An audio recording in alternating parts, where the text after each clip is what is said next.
Faire grossir son compte Instagram en 2024-2025, c'est devenu très difficile. Et c'est devenu très difficile parce que ça s'est professionnalisé. Donc compliqué d'utiliser les méthodes d'avant où on poste un petit peu n'importe quand on y pense, etc. et espérer que notre compte va grossir. En 2024 et en 2025, si tu veux percer sur Instagram, il faut procéder autrement. Et dans cette vidéo, je vais te proposer une méthode étape par étape complète pour y arriver. C'est pas l'unique façon de faire, mais c'est la méthode que moi personnellement j'utilise quand je travaille avec mes clients. C'est une méthode qui garantit pas nécessairement la réussite, mais qui permet au moins d'avoir une méthode qu'on peut améliorer et qui nous donne beaucoup de chances d'y arriver. Je m'appelle Charles, ça fait près de 10 ans que je travaille dans les réseaux sociaux en tant que consultant spécialement pour les créateurs de contenu. J'ai passé des centaines d'heures à me former, j'ai dépensé des milliers d'euros dans des formations pour être toujours au top pour mes clients. Et dans cette vidéo, je te propose un condensé d'une méthode qui fonctionne sur Instagram si tu veux grossir ton compte. J'ai rien à te vendre dans cette vidéo, je te donne la méthode complète de A à Z et qui te permettra de maximiser tes chances de réussite. Alors petit disclaimer avant de commencer, c'est pas une vidéo avec des petits hacks et des petites méthodes pour gagner quelques abonnés. C'est pas non plus une vidéo qui va s'étaler sur l'algorithme d'Instagram, ses changements, etc. parce que je pense que c'est une perte de temps et que ça ne pousse pas les créateurs à aller dans la bonne direction pour avoir des résultats. Alors on oublie les follow pour follow, etc. et toutes ces méthodes qui fonctionnaient il y a 5 ans. Et à la place, on va essayer de construire une vraie stratégie, la tester et l'améliorer au fil du temps. La première étape, c'est celle de la niche et de l'audience. Je mets la niche et l'audience dans la même étape parce qu'en fait, on peut pas réellement les dissocier. La niche, c'est le grand domaine dans lequel tu veux créer du contenu. Donc ça peut être,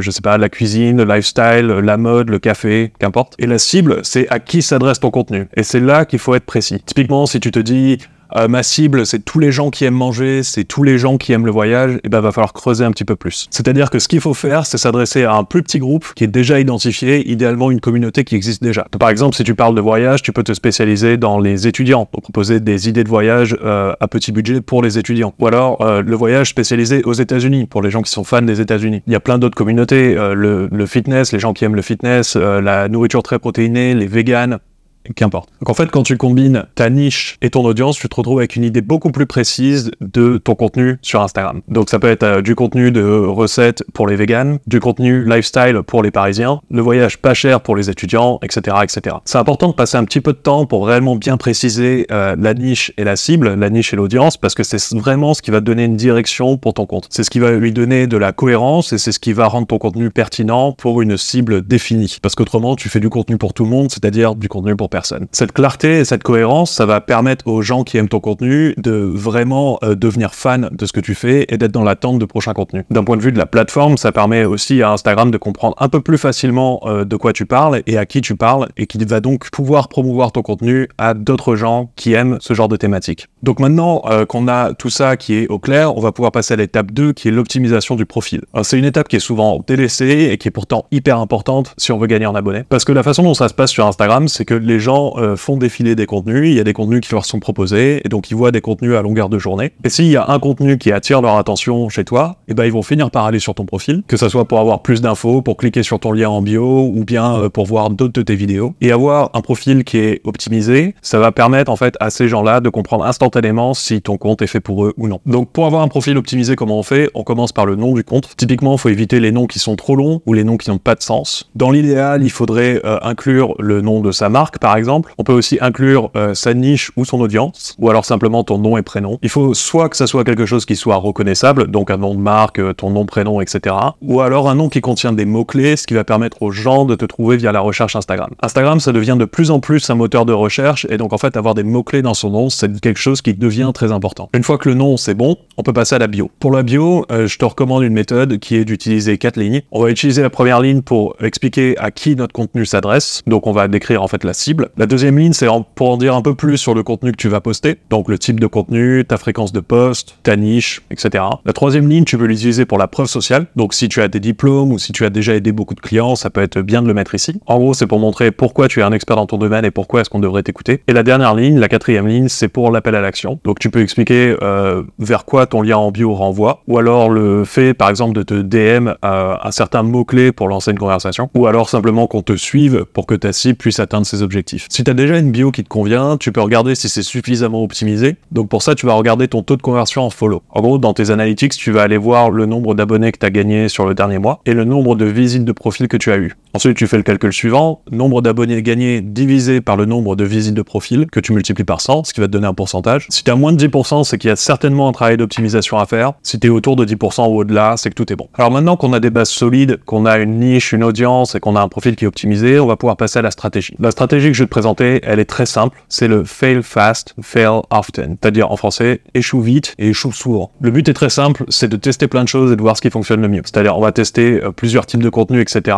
On va les tester rapidement et on va les optimiser. C'est une stratégie qui est intéressante parce qu'elle permet de façon très délibérée d'avoir une vraie méthode qui fonctionne, ou en tout cas pour identifier ce qui fonctionne et ce qui fonctionne pas. Ça permet aussi de continuellement se renouveler, c'est-à-dire que même ce qui fonctionne, ça fonctionnera pas toujours, et quand les résultats commencent à s'estomper, eh ben on va pouvoir passer à autre chose. Du coup, on passe à l'étape 3, qui est de définir les piliers. Les piliers, c'est les grands thèmes autour de la thématique. Les piliers, c'est un peu comme des dossiers dans lesquels on va mettre des contenus qui en fait sont des fichiers. Donc un pilier, ça peut être une question globale qu'a ton audience, un grand problème qu'elle a, des grandes questions qu'elle a, etc. Par exemple, si tu parles d'immobilier, un des piliers, ça peut être comment acheter sa première maison. C'est un sujet qui est très vaste, dans lequel il y a énormément de problématiques et donc beaucoup d'opportunités pour pouvoir créer plein de contenus qui vont tous rentrer dans cette catégorie de comment acheter sa première maison. Ça peut être aussi comment obtenir un prêt immobilier ou alors comment apprendre à négocier avec son banquier. Tous ces thèmes, ils sont très généraux. Et donc en fait, dans chacun de ces thèmes, tu vas pouvoir créer plusieurs contenus qui rentrent chacun dans ces grands dossiers. Et donc pour les piliers, pour cette stratégie, on va essayer d'en trouver 3 ou 4. Et justement, vu qu'on a une stratégie d'échouer vite et d'échouer souvent, il n'y a pas besoin de passer 1000 ans à essayer de trouver les 3-4 bons, il faut juste en trouver 3-4. Parce que de toute façon, ce qui fonctionne pas, on va l'arrêter, et ce qui fonctionne, on le gardera. Donc j'insiste bien là-dessus. Là, le but, c'est pas de choisir les bons piliers, parce qu'on sait pas lesquels sont bons. Le but, c'est tout simplement d'en choisir 3 ou 4. Le but, c'est de choisir vite et de tester rapidement. Et ensuite, on verra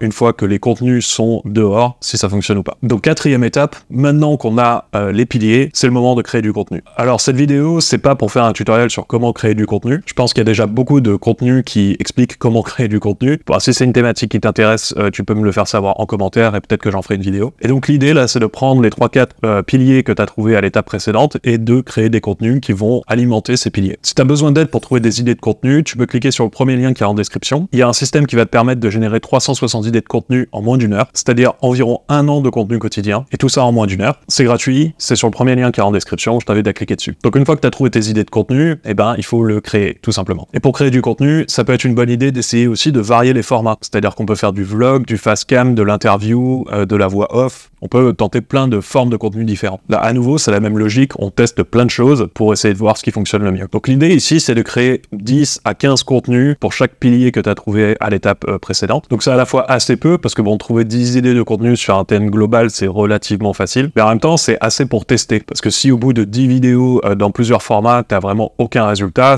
on peut partir du principe, a priori, que le pilier n'est pas bon. Donc du coup, on part du principe que tu as trouvé 3 piliers, 10 vidéos, 10 contenus par pilier, ça fait 30 contenus, soit une vidéo par jour pendant 1 mois, et qui va te permettre de tester 3 grands thèmes en 1 mois. L'étape 5, maintenant, c'est simplement de tester, et donc tu vas poster tes contenus. Tu vas poster tous les jours, c'est mieux, en alternant les piliers et en alternant les formats. Donc pas 10 vidéos à la suite qui parlent de la même chose, et pas 10 facecam, puis 10 interviews, etc. On va essayer de varier au maximum, donner un peu de variété dans le contenu qu'on poste. Parce que le but, c'est de pas lasser l'audience, c'est de lui donner suffisamment de variété pour qu'elle puisse comprendre de quoi tu parles, et toi, ça te permet de tester ce que tu fais. Donc il n'y a pas grand chose de plus à cette étape, en dehors du fait qu'il faut poster, qu'évidemment, il faut que tu soignes tes légendes un minimum, que tu interagisses avec ton audience, que tu répondes aux commentaires, que tu publies des stories, etc. Enfin bref, utilise ton compte Instagram normalement. Dans tous les cas, il faut que tu gardes le cap, ça sert à rien d'essayer d'optimiser quoi que ce soit avant la fin de ces 30 jours. Va jusqu'au bout, suis la méthode. Parce que si tu essayes d'optimiser trop en amont, en fait, tu n'auras pas assez de données pour tirer les bonnes conclusions, ce qui fait que tu vas prendre des décisions trop vite et des décisions qui sont pas forcément bonnes. L'étape 6, c'est de faire le point. Donc pas besoin de sortir un tableau Excel ou de faire des calculs complexes, etc.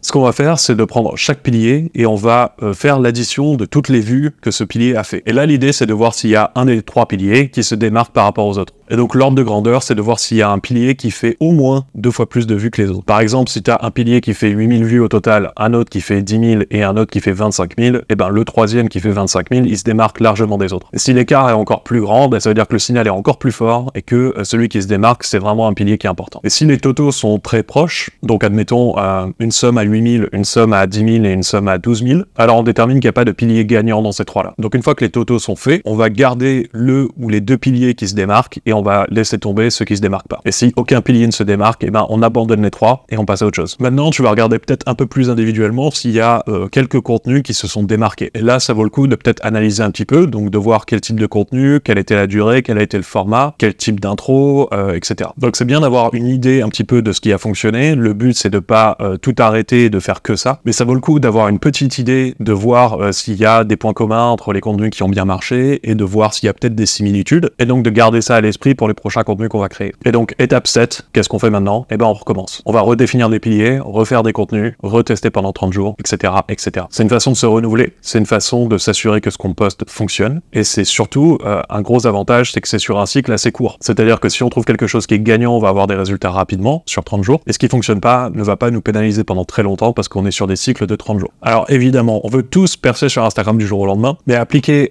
cette stratégie sur 12 cycles, c'est-à-dire sur un an, ça peut apporter des résultats absolument énormes, et ça pour plusieurs raisons. Parce que un an de contenu quotidien, c'est 365 contenus, et c'est largement suffisant pour avoir des résultats qui sont très bons. Et aussi parce qu'on n'est pas dans le flou, on n'est pas en train de poster à l'inspiration, etc. On suit une méthode, on a un protocole clair qui nous permet de trouver les contenus gagnants. Si tu appliques cette méthode, je te garantis que tu mets toutes les chances de ton côté pour avoir un maximum de résultats. Mais du coup, une fois qu'on a un peu de traction sur Instagram, c'est quoi le but? Donc le but, évidemment, à terme, c'est de monétiser ton audience, de monétiser ton compte Instagram. Pour ça, moi, j'utilise une méthode qui est le social selling. C'est aussi une méthode que j'utilise avec mes clients. C'est une stratégie qui permet de convertir près de 10 fois plus par rapport aux méthodes traditionnelles. C'est-à-dire que c'est une méthode qui peut te permettre de générer 10 fois plus de ventes, soit 10 fois plus de chiffre d'affaires. Si c'est quelque chose qui t'intéresse, je te mets une vidéo sur le i où je parle de ça plus en détail. Ou alors, si tu es déjà convaincu et que tu aimerais en discuter, je te propose de cliquer sur le deuxième lien qui est dans la description. C'est pour prendre contact avec nous et voir comment est-ce qu'on peut t'aider à faire x10 sur tes résultats. Et c'est un x10 sur tes résultats sans que tu aies quoi que ce soit à faire de différent ou en plus, parce qu'on s'occupe absolument de tout. Pendant ce call avec nous, je vais même te donner une estimation de combien tu peux générer avec ton compte Instagram, ce qui te donnera une idée de si c'est quelque chose qui peut t'intéresser ou non. Donc encore une fois, c'est le deuxième lien dans la description.